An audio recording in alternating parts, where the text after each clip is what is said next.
자, 하나님의 말씀 다 앉으셔서 하나님의 말씀 일단 10절 다니엘 11장 10절 읽고 하겠습니다.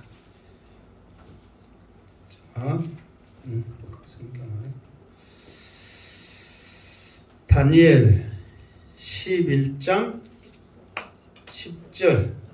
자, 10절 시작.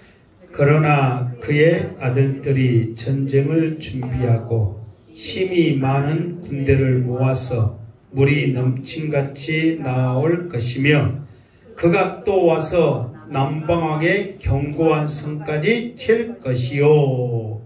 아멘. 지금 이 다니엘 11장, 이게 10장부터 해가지고 10장, 11장, 12장이 하나의 큰 주제를 말하면 무엇에 대해서 지금 말한다고 그랬어요? 그렇죠. 그냥 전쟁이 아니라, 그렇죠. 큰 전쟁.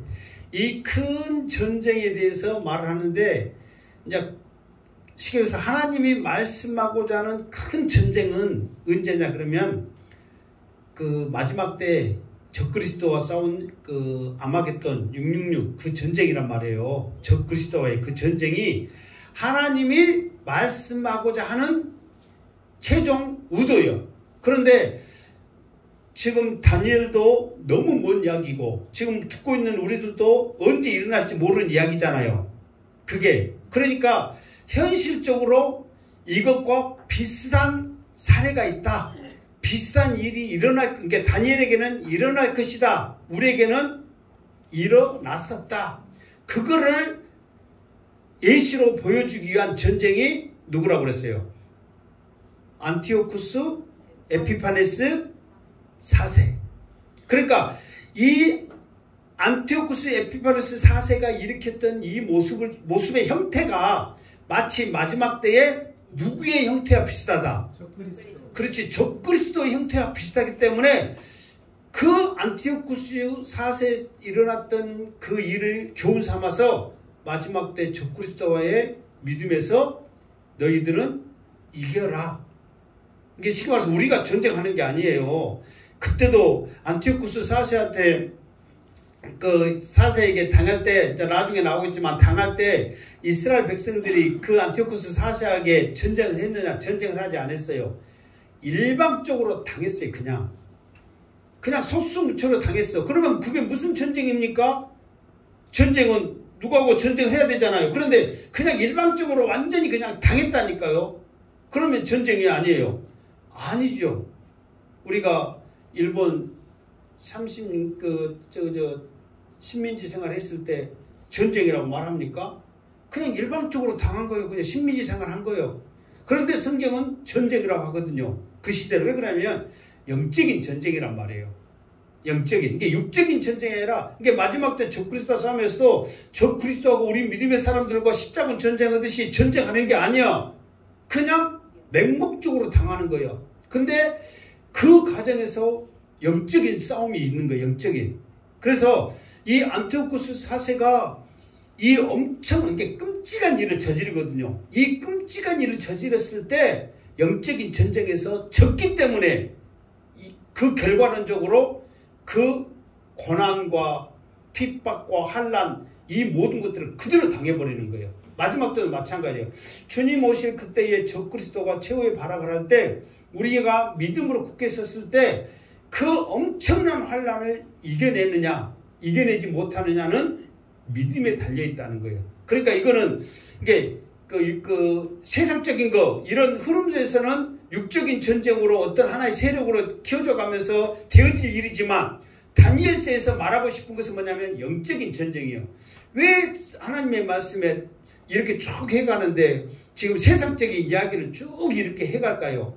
사람들은 세상적인 역사 그걸로만 평가하지만 하나님은 천상계 위에서 영적인 하나님의 뜻을 지금 우리들에게 펼쳐주고 있는 거예요. 그러면서 이제 사실 이 이야기를 좀 하면서 말 그대로 지금 그때 당시에 그 나라의 세상적인 전쟁 이야기고 역사 이야기고 왕이 세워지고 또 다시 폐해지고 세워지고 하는 것이 그대로 레일을 이야기를 하거든요.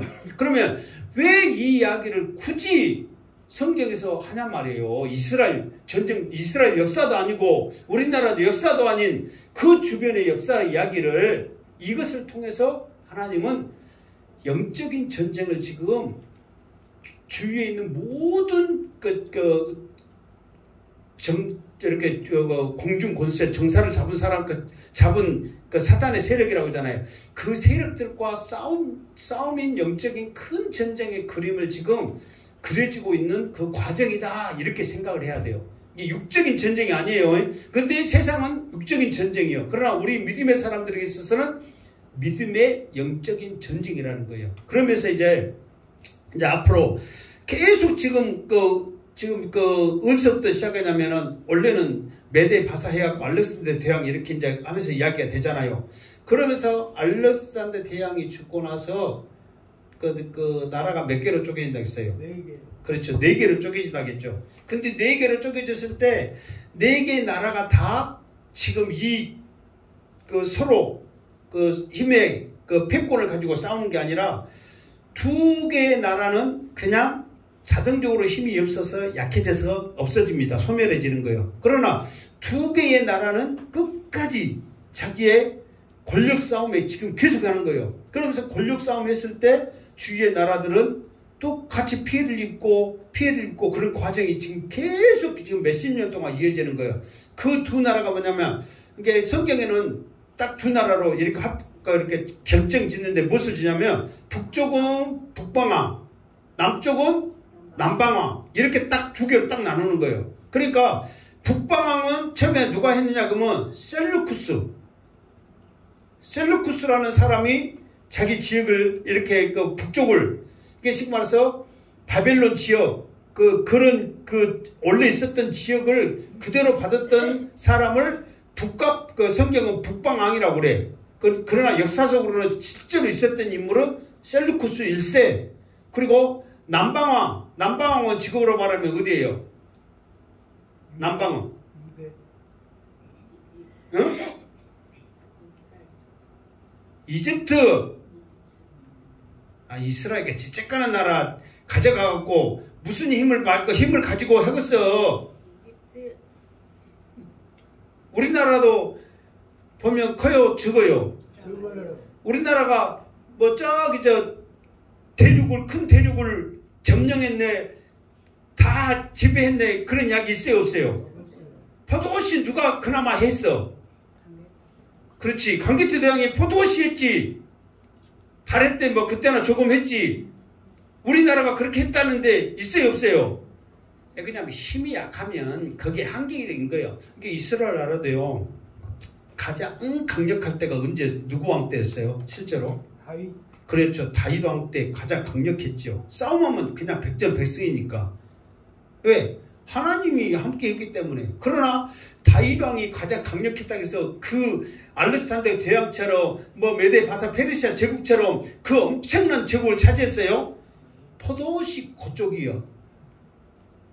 무슨 알겠죠? 그냥 남유다 그쪽으로 이렇게 북이스라엘 포도시, 우리나라로 말하면 남북한만 포도시 통일한 거야. 이게 세력이 그러니까 지역이 작으면 클 수가 없단 말이에요. 그러니까 남쪽은 어디라고요? 남방왕은 이집트.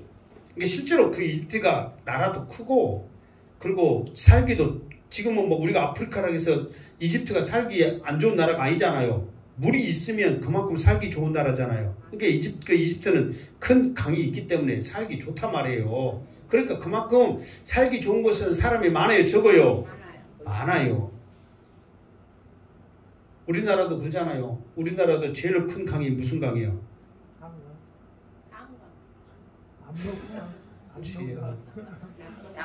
낙동강이잖아. 그러니까 오리알도 떨어지고 그래. 그러면 그곳에 낙동강에 그 줄기부터 쭉 해서 사람들이 많이 살아요, 안 살아요? 살아요. 그리고 저 부산까지 하고 그러면 경상도 하고 우리 전라도 하고 게임이 돼요, 안 돼요? 게임이 안 돼요, 사실.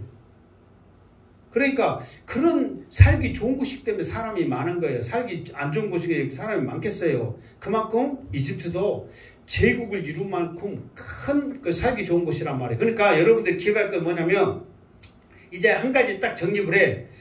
북방왕, 남방왕. 그러니까 또 이제 북방왕은 셀루쿠스, 남방왕은 프톨레미 이렇게 이제 그 왕조가 이루어지거든요. 그러니까 내가 이거를 그 설교를 준비하면서 참 그 고민이 생기더만. 왜 그러냐면 실제로 지금 봐보세요. 그러나 그의 아들들이 전쟁을 준비하고 그러면 그의 아들들은 누구냔 말이에요. 그리고 힘이 많은 군대를 모아서 그러면 얼마나 많은 군대를 모으고 오냔 말이에요. 그러니까 이런 것은 역사에 실제로 있었던 이야기거든요. 그럼 말을 해줘야 돼. 그러면은 내가 이거를 얼마나 잘 준비할 수 있을까? 그래서 내가 준비 잘 해가지고 여기서 아들들은 셀루쿠스 3세고 안티오쿠스 3세고 이 아들들이 했다가 또 셀루쿠스 3세가 어떻게 되고 안티오쿠스 3세가 어떻게 되고 막 이야기하면 여러분들은 잘 알아먹어요? 못 알아먹어요? 못 알아먹어요. 그러면 내가 잘 설명해야 돼요? 어영병 설명해야 돼요? 잘 설명해야죠. 그러니까 이게 굉장히 지금 사실 이 말씀이 굉장히 지금 갈등이 있는 거예요. 이게 왜 이걸 하냐면 자, 남쪽은 쉽다고 그랬죠. 프톨레미 1세, 2세, 3세, 4세, 5세, 6세까지 나오거든요. 지금 이 다니엘서 12장까지 가면 이게 전쟁은 무조건 북방왕 전쟁과 남방왕 전쟁이요. 그 사이에 누가 낀 거예요? 이집트. 이스라엘. 자, 원래 이거 안 쓰려고 그랬더니 쓰게 안 되네 또.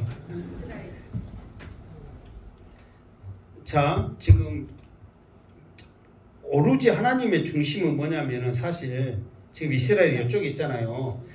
이스라엘이 중심이에요, 사실. 이게 지금 계속 이야기를 했지만 이스라엘 이야기는 간간히 한 번씩 나오거든요. 그리고 전부 다 지금 이쪽이 지금 터키 지금 원래 그 바빌론 제국이 여기잖아요. 그러면서 이제 터키 해가지고 여기 이제 그 바로 그리스로 해가지고 얘가 헬라란 말이에요. 헬라 넘어서 이제 그 어디예요? 로마, 이탈리아 로마가 나오고 그러면서 가장 큰 세력 중심은 지금 바벨론 지역이 지금 이쪽이란 말이에요. 이쪽이 이란, 이라크 있는 데잖아요. 좀 넘어가면 여기가 어디예요? 여기가 이제 인도고 무슨 말 알겠죠? 그러니까 여기를 중심으로 그리고 이쪽이 어디예요? 이쪽이 아프리카. 이제 이집트라고 그래. 그냥 아프리카 하지 말고 이집트 지역 남방이란 말이에요. 그러면서 또 이쪽이 또 큰 또 이렇게 또 여기가 있잖아요. 이렇게 여기가 어디에 지금으로 말하면 사우디아라비아 그 반도잖아요. 그러면서 원래는 메대가 여기서부터 시작하거든요. 그러니까 페르시아는 메데 바사 여기서 이제 고레스가 여기를 중심으로 나오고 여기에서는 메데가 여가 있고 그러니까 고레스는 여가 있고 다리오는 여가 있고 고레스는 여기서부터 했단 말이에요. 그러니까 나중에는 다리오가 처음에는 왕이 되지만 나중에는 고레스가 왕이 되잖아요. 그러면서 고레스는 페르시아 제국이 여기를 중심으로 했지만 바벨론 제국은 여기를 중심으로 했단 말이에요. 그러면서 어쨌든 여기 반도보다는 여가 더 땅은 더 크죠. 여기 그 터키 아시아 쪽으로 가고 그 인도 쪽으로 넘어가고 그렇기 때문에 이쪽이 강화라고 조금만 넘어가면 유럽으로 가잖아요. 그러니까 여기를 중심으로 하는 거예요. 그러니까 여기를 뭐라고 그러냐면 북방. 여기 이집트 쪽을 뭐라고 그래요? 남방. 그러니까 두 왕의 싸움이에요. 여기 남방은 프톨레미. 여기는 1세, 2세, 3세, 4세, 6세까지 이야기란 말이에요. 그러니까 여기는 헷갈릴 게 없어. 근데 이제 중요한 것은 여기 이제 북방왕이 골치 아파. 왜 그러냐면 이 북방왕에서 안티오쿠스 에피파네스가 나오거든요. 이 북방왕에서. 그러니까 전쟁은 어디에 전쟁이냐면 이제 여기가 지금 팔레스타인 지역이잖아요. 이 팔레스타인을 차지하기 위한 전쟁이요. 그러니까 북방왕에서 남방으로 쳐들어왔네 그러면은 원래는 이 벽토까지 차지하고 싶지만 너무 광해라니까 여기는 힘들어. 그래서 목적이 어디냐면 여기란 말이에요. 이 남방왕도 전쟁하면 여기는 다 먹고 싶지만 너무 힘들어. 그러니까 여기를 차지하는 거예요. 그러니까 여기서 힘이 세면 여기까지 차지해. 여기서 힘이 세면 여기까지 차지해. 여기는 무슨 지역이라고요? 팔레스타인 많이 들어봤죠? 팔레스타인 지역이란 말이에요. 이게 왜 여기가 중요하냐면 여기까지 차지해야 여기까지 갈 수 있는 기점이 생겨. 또 여기서도 여기까지 찾아야 여기를 갈 수 있는 기점이 생겨. 그러니까 하여튼 남방에서 힘이 또 세고 전쟁이 일으켰다 그러면은 이 지역을 차지해. 그 남방에서 차지했다 그러면 여기, 북방에서 차지했다면 여기. 그러니까 여기는 뭐예요? 동네 뭐예요? 북이요, 북. 근데 이스라엘이 한 중간에 있어. 그러니까 이 전쟁의 싸움이요. 그러면서 어떤 전쟁이냐면 사실 여가 원래는 좀 사단의 세력이 크거든요. 여기보다는. 그러니까 이쪽이 붙느냐 이쪽이 붙느냐에 따라서 이 이스라엘의 미래가 달라지는 거예요. 그런데 왕들이 계산을 하는 거예요. 그러면서 이번에 이쪽 붙여야지, 이번에 이쪽 붙여야지 하면서 그러다가 이제 지어 터지고 막 그런 과정이 있거든요. 그래서 나중에 이제 안티오쿠스 4세가 완전히 처참하게 짓밟은 이유는 결과로 보면은 이 남방 쪽에 이렇게 줄을 섰다가 된통 당하는 그런 꼴을 당하는 거예요. 근데 남방 쪽에 섰을 때도 믿음의 판단이 있었거든요. 예를 들어서 하나님을 모욕하고 신앙생활 못하게 하고 막 그러면은 우리는 죽으면 죽으리라 믿음에 서겠습니다 해야 되는데 그냥 세상 힘에 의해서 거기에 줄을 서버렸기 때문에 나중에는 당하고 그렇게 되는 거예요. 그러니까 지금 북방왕과 남방왕 사이에서 끼어서 어쩔 수 없는 지금 당하는 그런 상황이요. 그러면 우리가 생각하면 저렇게 힘이 없어서 당하면 이스라엘이 죄가 있어요, 없어요? 우리 같으면 큰 놈이 서로 이 말 안 듣면 죽인다고 그러니까 어쩔 수 없어서 지금 힘이 세질 때 이놈한테 붙고 또 힘이 세지면 이놈한테 붙고 하면은 그 사람의 죄가 있어, 없어? 힘없는 죄밖에 없지. 그럼에도 불구하고 하나님은 믿음의 기준에서 믿음의 지금 와서 결단할 때 너희들이 믿음으로 평가를 해야지 그 힘의 논리에 의해서 붙고 여기 붙고 하는 것은 그건 너희들 하나님의 관심사가 아니란 말이에요. 예. 비록 여가 힘이 세더라도 믿음에 있어서 이쪽에 붙어야 한다면 거기에 있을 때 하나님은 그 상황까지라도 바꾸시면서 이스라엘을 이끄시는 하나님이지. 무슨 말 알겠죠? 그러니까 하나님은 그걸 원하시는 거예요. 믿음으로 그 상황에서도 내가 믿음의 길을 아까 축복의 길 가듯이 믿음의 길을 갈 때 하나님이 또 다시 하나님은 뭐예요? 다니엘서의 핵심은 뭐냐면 다니엘서의 2장에 있는 말씀처럼 하나님은 사람을 세우기도 하시며 패하기도 하시며 죽이기도 하시며 살리기도 하며 세상의 모든 것을 이끌어 가시는 하나님이란 말이에요. 그 하나님을 믿고 약할지라도 믿음을 택하는 것을 하나님은 원하시는 거예요. 그러니까 이스라엘이 믿음을 택하지 않고 세상의 권력을 택하였기 때문에 그 처참한 꼴을 당하게 된다 그 말이에요. 무슨 말 알겠죠? 그게 지금 이거를 알고 지금 그 세상에 이제 돌아가는 정세를 이제 알아야 돼. 어쨌든 19장까지의 9절까지의 이야기가 뭐니까 어떤 지금 이야기냐면 지금 남방왕과 지금 북방왕의 사건 전쟁은 계속 지금 되어집니다. 여하튼 누가 왕이 됐든 간에 좀 내가 힘을 좀 키워야 되겠다 그러면 북쪽으로 쳐들어가고 북쪽에 있으면 내가 또 힘을 키워야 되겠다 그러면 남쪽으로 쳐들어가고 서로 다 싸우는 거예요 지금. 그러면서 어디까지 이야기냐 그러면은 이 북방왕은 셀루쿠스 2세까지 이야기고 9장에 9절까지가 남방왕은 셀루쿠스 3세까지 이야기고 지금 이제는 누구 이야기로 가냐면 셀루쿠스 3세하고 쉽게 말해서 프톨레미 4세 이야기가 10절에서 나옵니다. 무슨 말 알겠죠? 자, 어쨌든 아버지가 이기면 아들이 성기를 낳고 다시 쳐들어가고 또 아버지가 또 아들이 또 치면 또 그 아들이 또 성기를 낳고 다시 쳐들어가고 그 전쟁이 계속 이어지는 거예요. 자 그러면서 자 10절을 이제 합시다. 좀 어렵더라도 한번 해보세요. 나오니까 어쩔 수 없어요. 나도 어려워. 자 정신 차리고 합시다.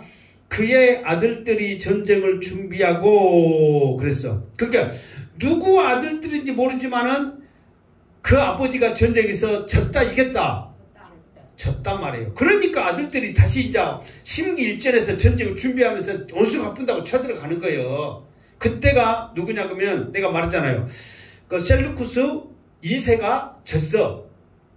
그러니까 이제 셀루쿠스 3세하고 그러니까 이제 아들이 2명 있었거든요. 셀루쿠스 3세하고 안티오쿠스 3세하고 이게 큰 아들은 셀루쿠스, 작은 아들은 안티오쿠스란 말이에요. 무슨 말 알겠죠?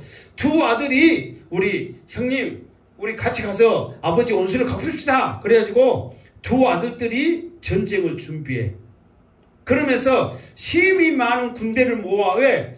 아버지도 많은 군대를 모아서 전쟁으로 가면은 최선을 다해서 준비하고 가잖아요. 그래도 졌기 때문에 우리는 더 많이 모집합시다. 그래갖고 더 많은 군대를 모집해갖고 물이 넘침같이 그러니까 막 차고 넘치도록 엄청난 군대를 모아가지고 전쟁에 나가는 거예요. 안티오쿠스 아니 셀루쿠스 3세하고 안티오쿠스 3세하고 그러니까 둘이 형제간이요. 무슨 말 알겠죠? 둘이 형제간이 전쟁을 하고 가. 그런데 그가 또 와서 남방의 왕의 견고한 성까지 칠 것이요. 그랬단 말이에요. 그러니까 이 견고한 성은 계속 나옵니다. 자, 봐보세요. 여기 봐봐. 지금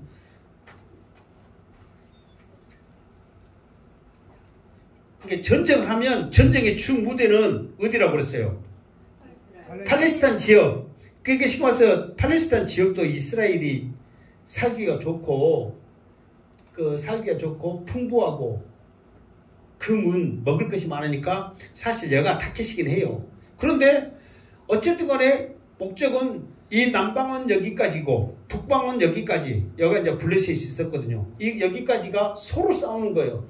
그러면서 반드시 북쪽이 쳐들어가도 남쪽이 쳐들어가도 중간 지점이 어디냐면 견고한 성 나오잖아요. 이 견고한 성이 어디냐면 이 중간 정도가 두로와 시돈이라는 곳이 있어요. 들어봤어요? 안 들어봤어요? 들어봤어요. 두로와 시돈. 그러니까 이 두로와 시돈이라는 지역이 해변의 지역이 있거든요. 근데 해변의 지역이 있는데 언제 이 이야기를 한번 했냐면 요한복음 했을 때 한번 두로와 시돈의 그 이야기를 한번 좀 어렴풋이 했어. 근데 기억나세요? 그러면은 또 안 났지. 그러니까 어떻게 했냐면은 이 두로와 시돈 이 성이 해안가에 있기 때문에 그리고 천혜에 이었어요.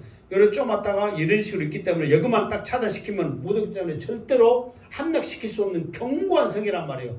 그러니까 여기서 쳐들어와도 여기까지는 오고 여기서 쳐들어와도 여기까지 가고 서로 이렇게 되는 거예요. 그러니까 견고한 성까지 두로와 시돈 중간이거든요.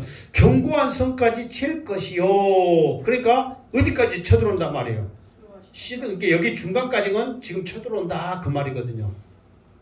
그러면서 봐서 여기서 처음에는 여기 10절에 달라진 거 뭐냐면 그의 아들들이 전쟁을 준비하고 그 말은 셀루쿠스 지금 2세 아들들이란 말이거든요. 근데 갑자기 넘침까지 나올 것이며 그가 또 와서 그랬잖아요. 그게 처음에는 아들들 해갖고 둘이 왔는데 갑자기 한 사람으로 딱 변하잖아요. 그가 해갖고 그들이 이게 아들들 둘이가 끝까지 전쟁을 같이 하면 그들이 해야 되잖아요. 그런데 그가 그랬단 말이에요. 나중에 셀루쿠스 3세하고 안티오쿠스 3세하고 둘이 같이 왔는데 셀루쿠스 3세가 지도력이 없어. 그리고 가면 실질적으로 역사에서 그래. 여러분들이 알려면 나중에 이제 그 역사 공부를 해봐. 그러면 셀루쿠스 3세가 지도력이 없고 우유요? 유유가 아니라 우유부단 하니까 이 안티오쿠스 3세가 답답해갖고 자기 형을 그냥 죽여버려 그냥. 그리고 자기가 그냥 독단적으로 이렇게 이제 왕이 돼서 이 전쟁을 다 이끌어가면서 주관하게 되는 거예요. 무슨 말 알겠죠? 그러면서 안티오쿠스 3세가 이제 많은 지금 10절에서 해가지고 19절까지 20절까지 안티오쿠스 3세가 나오거든요. 왜 그러냐면 안티오쿠스 3세 다음에 누가 나와? 4세가 나오거든요. 4세는 사실 더 많은, 왜 그러냐면 4세를 설명하기 위해서 지금 알렉산더 대왕부터 해가지고 계속 이야기를 하니까. 그러나 바로 자기 아버지이기 때문에 아버지의 그런 흐름, 아버지의 정책, 그것이 안티오쿠스 4세에게도 굉장히 영향을 미치기 때문에 안티오쿠스 3세 이야기를 하는데, 어쨌든 안티오쿠스 3세도 자기 형을 죽이고 자기가 왕이 돼서 이렇게 전쟁을 계속 한단 말이에요. 자, 그러면서 10절, 대충 무슨지 알겠죠? 10절 시작. 남방왕은 크게 노하여 나와서 북방왕과 싸울 것이라. 북방왕이 큰 무리를 일으킬 것이나 그 무리는 그 손에 넘겨준 바 되리라. 아멘. 자, 여기서 보면 남방왕은 크게 노하여 나와서 북방왕과 싸울 것이라. 여러분 생각해 보세요. 자기가 아버지 때 전쟁했고 이겨가지고 잘 다스리고 있는데 느닷없이 아들들이 전쟁하고 오니까 전쟁을 당한 사람들이 좋을 리가 없잖아요. 그러니까 아이 저것들 우리한테 졌으면 그냥 한쪽에 찌그러서 살지 또 쳐들어와? 그러니까 화가 나요, 안 나요? 화가 나죠. 그러니까 이 남방왕이, 남방왕은 누구냐면 그 프톨레미 4세예요. 4세. 프톨레미 몇 세? 4세. 여기는 이쪽은 안티오쿠스 3세. 이쪽은 4세요. 자, 그러면서 이렇게 이제 했는데 남방왕과 싸워. 그런데 싸운데 그 결과가 어떻게 되느냐? 북방왕이 큰 무리를 일으킬 것이나 그 무리는 그의 손에 넘겨준 바 되리라. 그러니까 북방왕과 남방왕과 싸우면서 누가 이겼다는 거예요? 응? 남방왕이 이겼다는 거예요. 그러니까 북방왕이 아까쯤에 물이 넘친같이 큰 군대를 이끌고 나왔는데, 그러니까 얼마나 준비해서 그렇게 나왔겠어요. 아무리 큰 군대를 이끌고 나왔어도 자기들이 이기지 못하고 남방왕에 넘겨지는 거예요. 무슨 말 알겠죠? 그러면서 12절 읽고 일단 시작. 그가 큰 무리를 사로잡은 후에 그의 마음이 스스로 높아져서 수만 명을 엎드릴 것이나 그 세력은 더하지 못할 것이요. 자 봐보세요.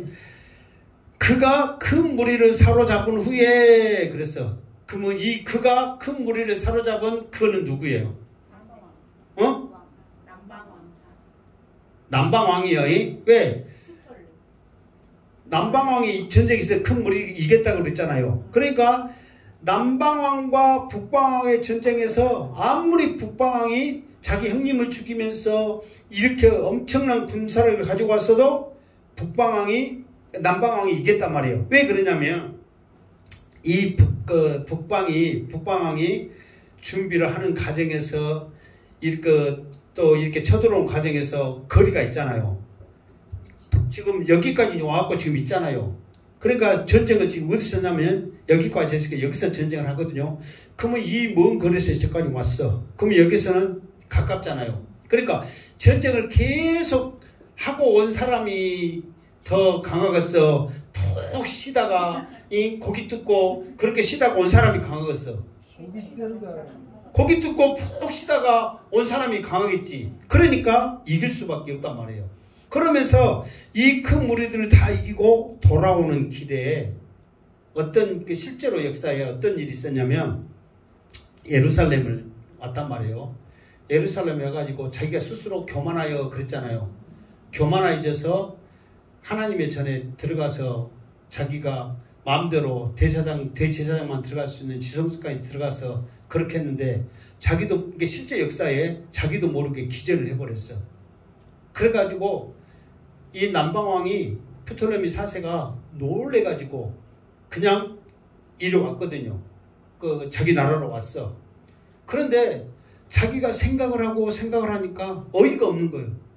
세상에 나같이 강력한 군대를 가지고 있는 사람이 갑자기 기절해버리니까 이것들이 무슨 주술을 부렸다 그 말이에요.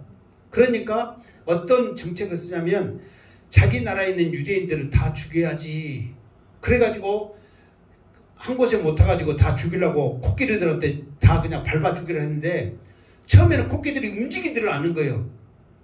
그래서 실제로 역사에 있는 이야기입니다. 교만해져가지고 하나님을 대적하는 거예요. 근데 코끼리들한테 밟아 죽이려 했는데 코끼리들이 움직이지를 않은 거예요. 이것도 하나님의 뜻인갑다 하고 그대로 그냥 잠잠하게 있으면 좋은데 3년 후에 다시 그게 막 생각할수록 자기의 힘이 강한데 내가 이거 하나 해결 못하고 내가 젖절 메고 짐승까지 이래야 되냐 막 화가 계속 그러다 보니까 3년 후에 다시 유대인들을 모아놓고 잔인하게 죽여버리는 거예요. 그런데 여기서 봐보세요. 그러면서 사로잡힌 후에 그의 마음이 높아져서 수만 명을 엎드릴 것이나, 그러니까 유대인들은 뭐 그때 뭐 6만 명인가 막 엄청난 유대인들을 죽여버렸단 말이에요. 그러나 그 세력은 더하지 못할 것이요. 그러면 그렇게 강력한, 근데 안티오쿠스 3세도 이길 정도로 이스라엘 백성들도 이렇게 자기들 마음대로 할 수 있도록 세력이 강하면 왕권이 계속 가야 돼, 안 가야 돼요? 계속 가야 되는데 세력은 더하지 못할 것이요. 그 말은 어느 날 갑자기 그 프톨레미 4세 부부가 그냥 같은 한날 한시에 죽어버리는 거예요. 그냥 하나님이 쳐버린 거죠. 그러니까 알렉산더 대왕도 하나님이 치실 때 뭐라고 했어요? 그의 힘이 강했을 때 하나님이 쳐버렸다고 그랬잖아요. 그러니까 이 교만도 강했을 때 쳐버리는 거예요. 그러면서 프톨레미 4세가 죽었으니까 이제 누가 이제 왕이 돼? 프톨레미 5세가 돼. 근데 프톨레미 5세가 그때 당시 몇 살이냐면 5세예요. 이게 왜냐면 갑자기 부모가 죽어버려. 이게 엄마라도 살았으면 이제 섭정을 하잖아요. 대신 이제 왕권하는데 어쩔 수 없이 그렇게 돼버리는 거예요. 그러니까 하나님이 그의 교만을 완전히 꺾어버리는 거예요. 그러니까 그의 세력을 더하지 못할 것이요. 그러면서 이제 남방왕의 힘이 약해진다는 것을 암시하고 있죠. 암시 지금 하고 있잖아요. 그러면서 13절 시작. 북방왕은 돌아가서 다시 군대를 전보다 더 많이 준비하였다가 몇 해 후에 대군과 많은 물건을 거느리고 오리라. 그러니까 안티오쿠스 3세가 형님까지 죽이고 이렇게 전쟁에서 가는데 남방왕한테 전쟁했고 져버리니까 화가 나요, 안 나요? 화가 나죠. 그러니까 이제 나는 힘이 없으니까 이대로 있으면 좋겠다, 찌그러지면 좋겠다 해야 되는데 그렇지 않은 거예요. 더 많은 군사를 준비를 하는 거예요. 그러면서 기어이 나는 저 남방을 차지하겠다. 그러면서 몇 해 후에 대군을 많은 물건을 거느리고 오리라 그랬거든요. 그렇게 준비를 하는 거예요 지금. 그러면서 14절 시작. 그때에 여러 나라들이 일어나서 남방왕을 칠 것이요. 내 백성 중에서도 포악한 자가 스스로 높아져서 환상을 이루려 할 것이나 그들이 도리어 걸려 넘어지리라. 아멘. 하여튼 그 15절까지 합시다. 15절 시작. 이에 북방왕은 와서 토성을 쌓고 견고한 성읍을 점령할 것이요. 남방 군대는 그를 당할 수 없으며 또 그가 택한 군대라도 그를 당할 힘이 없을 것이므로까지. 자, 이제 지금 이 이야기는 어디 이야기냐면 잘 생각해보세요. 북방왕은 지금 누가 지금 왕이에요? 몇 세가? 3세가 왕이에요. 안티오쿠스 뭐 안 해도. 남방은 몇 세가 왕이에요? 이제 5세요. 5세가 몇 세라고 그랬어? 5세라고 그랬어. 5살이요. 그러니까 지금 아직까지는 몰라. 그 4세가 죽는지를 모른단 말이에요. 그래갖고 3세가 더 많은 군대를 모집하고 막 해가지고 이렇게 쳐들어오는데 어디까지 왔냐면은 이제 전쟁을 준비했고 여기까지 딱 왔단 말이에요. 여기까지 왔는데 어떤 소식을 들었냐. 지금 여기까지는 누구의 땅이에요? 지금 이 전쟁에서 이 앞에 전쟁에서 남방이 이겼어, 북방이 이겼어? 남방이 이겼어. 그러면 여기까지는 누구 땅이에요? 여기서 이기면 어디까지? 여기까지. 그러니까 전쟁에서 여가 이기면 여기까지 남방 북방 땅이고 남방이 이기면 여기까지는 남방 땅이고 그런단 말이에요. 그러니까 여기까지는 지금 누구 땅이에요? 남방 땅이에요. 여기 딱 왔는데 자기의 온수 4세는 죽고 5세가 왕이 됐다네. 그런데 5세는 5세밖에 안 된다네. 그 소리를 들어 안 들어? 이제 여기까지 기니까 듣죠. 그러니까 이거는 하나님이 주신 절호의 기회다.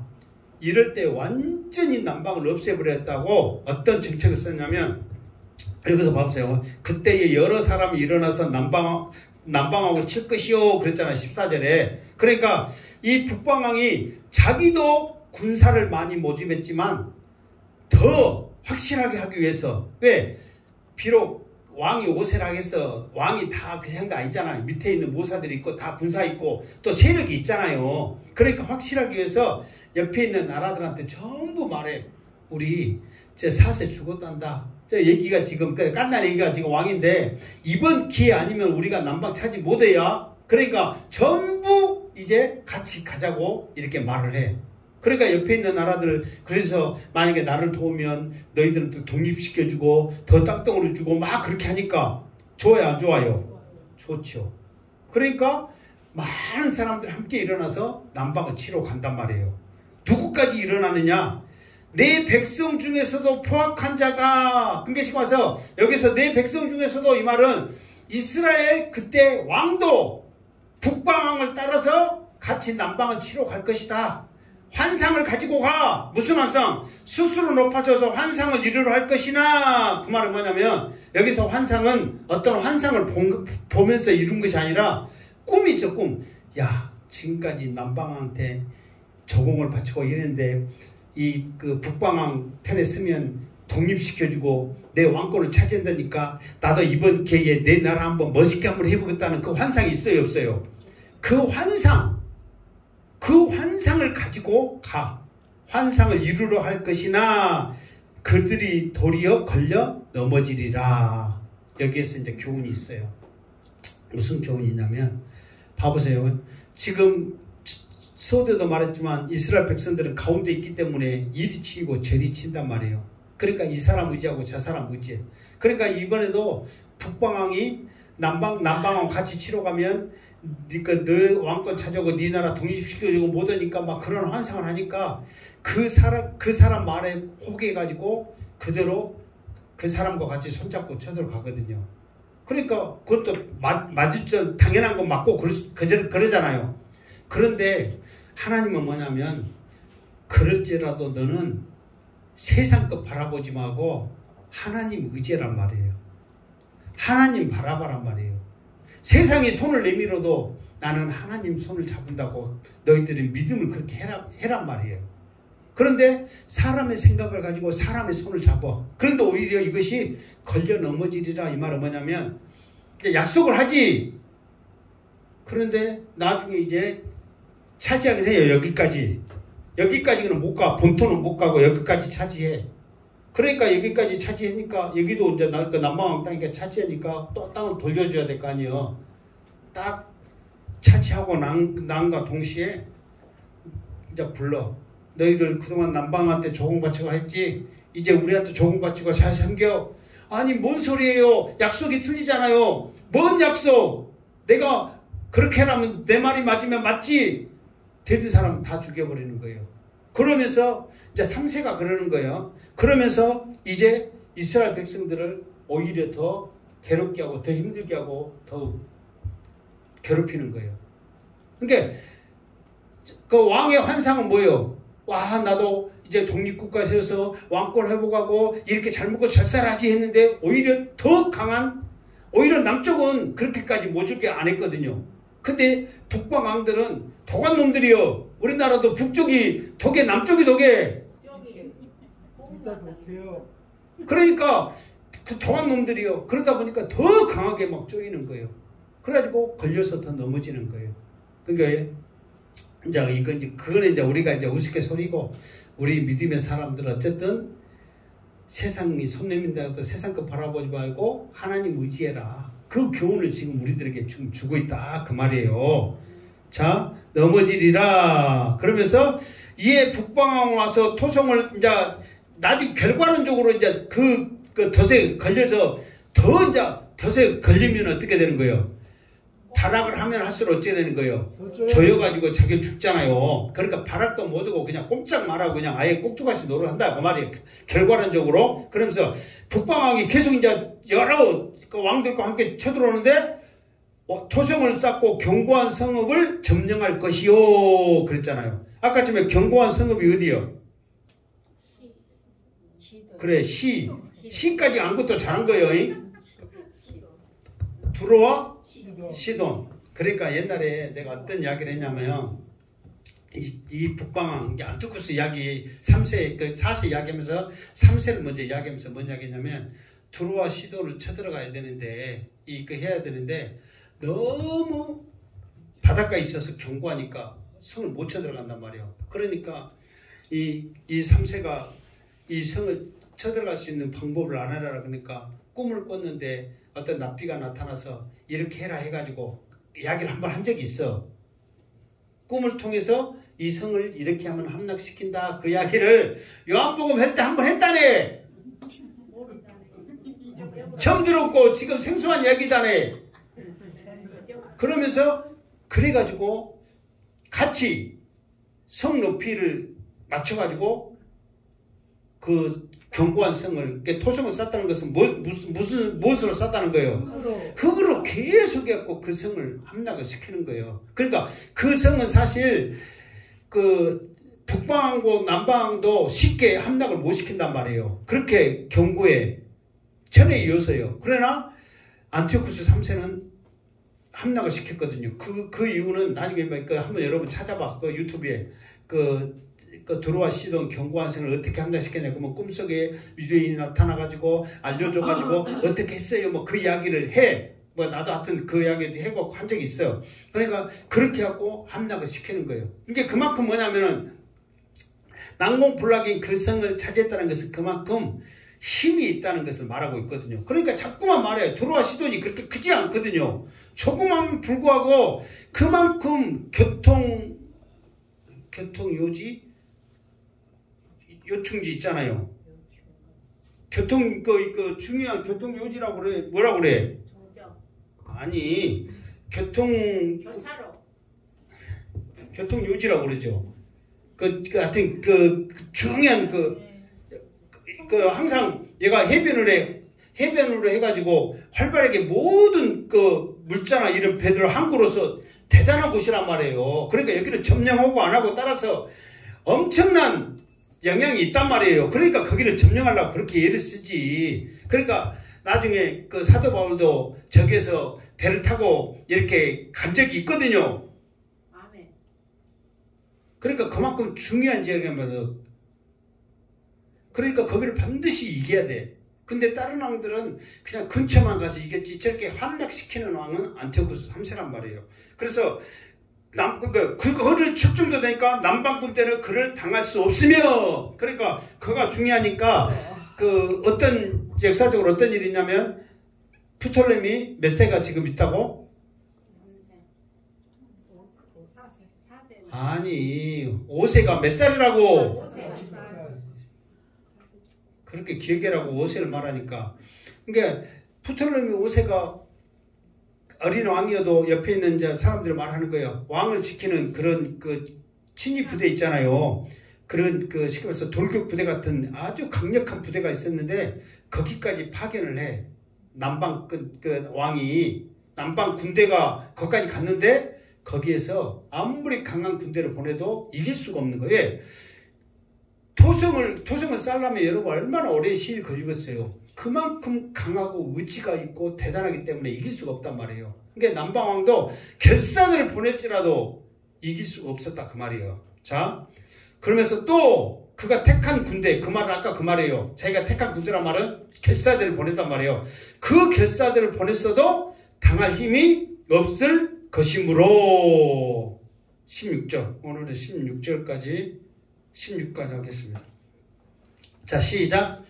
오직 와서 치는 자가 자기 마음대로 행하리니 그를 당할 사람이 없겠고 그는 영화로운 땅에 설 것이요 그의 손에는 멸망이 있으리라. 아멘. 그러면서 오직 와서 치는 자가 자기 마음대로 행하는 거예요. 그러니까 처음에는 어떻게 했어요? 제가 같이 잘해보자고 약속을 했잖아요. 근데 전쟁에서 다 이기니까 자기 마음이지. 그러니까 자기 마음대로 이제 행하고 어디까지 왔냐? 그가 가는 대로 그냥 전쟁 일으키면 가는 대로 그냥 당할 자가 없는 거예요. 힘이 강하니까. 그러면서 그는 영화로운 땅에 설 것이요 그의 손으로는 멸망이 있으리라. 아까 조금 전에 말했잖아요. 내 백성 중에 포악한 자가 환상을 가지고 그에게 같이 붙어 있으면 그의 올무에 걸려 넘어지잖아요. 그러니까 이스라엘 땅에 왔는데 약속을 했잖아요. 독립을 시켜준다고 같이 하자고. 그런데 이스라엘 땅에 오자마자 그 이스라엘을 멸망을 시키는 거예요. 그러니까 왜 좋은 것이 많고 또 자기의 권력이 있으니까 굳이 이 조그마한 나라 사람과 약속을 할 필요가 없거든요. 그러니까 그 편에 섰던 사람은 오히려 멸망을 당하게 될 것이다. 그러니까 지금 안티오쿠스 3세가 다른 왕들은 금방 지금 죽고 없어지고 금방 죽고 없어지잖아요. 근데 3세는 좀 더 길게 가잖아요. 아직도 3세는 안 끝났어. 16절, 17절, 18절도 안 끝난 거예요. 계속 가는 거예요 지금. 3세 이야기는. 그러니까 3세는 다른 왕보다 길잖아요. 안티오쿠스 4세를 보여주기 위해서 3세에 지금 이 과정을 좀 더 길게 하는 거예요. 우리도 그렇잖아요. 양승태 이야기를 하는데 우리 아버지 이야기를 더 많이 하겠어. 우리 할아버지 이야기를 더 많이 하겠어. 아버지 이야기를 많이 하죠. 할아버지는 나도 보도 못했는데 할아버지는 어땠고 뭐 이름도 모르는데 어디 살고 모르게 이야기를 안 하잖아요. 아버지는 어땠고 저쪽 아버지 이야기를 많이 하잖아요. 그러듯이 그러면서 양승태는 이라나에 그렇게 하는 것처럼 안티오쿠스 4세를 지금 보이기 위해서 이 전쟁 이야기를 쭉 한다 그 말이에요. 그러니까 이렇게 전쟁 이야기가 나왔으니까 이거에 대해서 대충이라도 설명을 해야 돼, 안 해야 돼요? 해야 돼. 근데 여러분 들으면은 헷갈려, 안 헷갈려요? 잘 알겠어요, 모르겠어요? 그럼 할까 말까? 왜요? 해야지 그래도. 왜? 나왔으니까. 그런데 대충 이야기를 할 수가 없잖아요. 이것이 뭔 이야기라고 알아묻기는 해야 될 거 아니야. 아니 사실 잘 준비했어. 그래가지고 프톨레미 3세는 유에리케스 그에게 첫째에게 패망한 후에 수르쿠스 2세 칼리쿠스에게 두 아들이 있었다. 하나는 셀루쿠스 3세고 하나는 안티오쿠스 3세였다. 3세는 BC 225년에 왕이 올랐으나 다 해볼까? 이름을 너무 어려워. 머리 아파 죽어보지 그냥. 이렇게 해도 그냥 머리 아픈데. 그러니까 왜 이렇게 하냐면은 이게 성경에서 이렇게 설명하냐고 하면은 결국은 세우시기도 하고 폐하시기도 하고 이끌어 가시는 분은 하나님이신데 이런 과정 중에 너희들이 하나님과 아름다운 땅 너희 백성들이 하나님 편에 섰을 때는 하나님을 바라봤을 때는 너희들이 하나님의 도움을 구할 때는 너희들이 굳게 설 것이나 세상 것을 붙잡을 때는 세상에 따라 너희들의 모든 것들이 좌우되면서 오히려 너희들에게 유익을 약속하고 너희들에게 자유를 약속하지만 너희들은 결국은 멸망이 있을 것이다. 이거는 지금 이 과정 통해서 지금 우리들에게 보여주고 있는 거예요. 그러니까 우리들도 앞으로 이제 그 세상의 것들이 많이 우리를 유혹하면서 우리에게 손을 내민단 말이에요. 그러나 우리가 믿음하고 세상의 그런 그 기로에서 말씀에 믿음에 복음에 우리가 그 조금만 말한 대로 그 축복의 길 그 길을 가야 되는데 세상 것이 달콤하다고 세상 길을 가게 되고 거기에 손을 내밀고 거기에 길을 쫑긋하게 되면 처음에는 달콤한 것 같지만 나중에는 올무가 돼서 우리를 멸망시킨다. 그 이야기를 지금 해주고 있는 거예요. 근데 그거를 역사 가운데서 증거를 보여줘야 이게 그러고 믿지. 사람들한테 지옥과 천국이 있음을 믿습니까? 그러면 말만 많이 들었지. 사실 우리도 긴가민가 해요, 안 해요? 하잖아요. 하나님의 말씀에 지옥과 천국이 있다고 해도 긴가민가 해. 그렇기 때문에 다니엘서를 통해서는 지금 다니엘이 이런 일이 앞으로 있을 거란 것을 지금 환상으로 보고 알지 경험은 안 했잖아요. 그런데 이 역사가 그대로 일어나요, 안 일어나요? 그대로 일어나는 거예요. 이야. 어떻게 이걸 아냔 말이에요, 다니엘이. 하나님이 말씀하지 않고는 가르쳐주지 않고는 어떻게 아냔 말이에요. 이거를 이렇게까지 기억해서 자세히 기록한 것 보면 하나님이 그대로 이루신 거고 정신 차려라 이거를 우리들에게 보여주고 있다 그 말이에요. 그걸 봐야지 뭔 역사 이야기고 막 왕의 이야기고 몇세 막 머리 아픈 이야기다 생각하면 안 된다는 거예요. 이렇게까지 자세히 말한 이유는 반드시 일어나고 될 일이고 이루어질 이야기다. 이거를 알고 마지막 때 다시 오실 주님 오실 때 적그리스도의 이 모습 속에서도 반드시 되어질 일을 알고 어떻게 해라? 정신 차리고 기름등불 준비해라 그 말이에요. 역사를 아는 게 중요한 게 아니에요. 이제는 이거 끝나면은 3세고 4세고 5세고 잊어버려. 그냥 오로지 적그리스도 마지막 때 믿음에 굳게 서는 것을 기억해라 그 말이에요. 그런 믿음을 굳게 서서 어쨌든 승리하는 우리 모든 성도님 되시기를 주님의 이름으로 축원합니다. 아멘. 기도하겠습니다. 하나님, 우리는 부족하고 연약합니다. 그저 세상이 돌아가고 세상이 흘러간 줄 알겠지만 하나님께서는 우리 믿음의 사람 한 사람 한 사람이 믿음 안에서 하나님을 붙잡고 하나님을 의지하면서 승리하는 그 날을 하나님은 보시기를 원합니다. 우리가 승리하며 믿음으로 나가게 하여 주시옵소서. 다시 오실 예수 그리스도 이름으로 기도드리옵나이다. 아멘.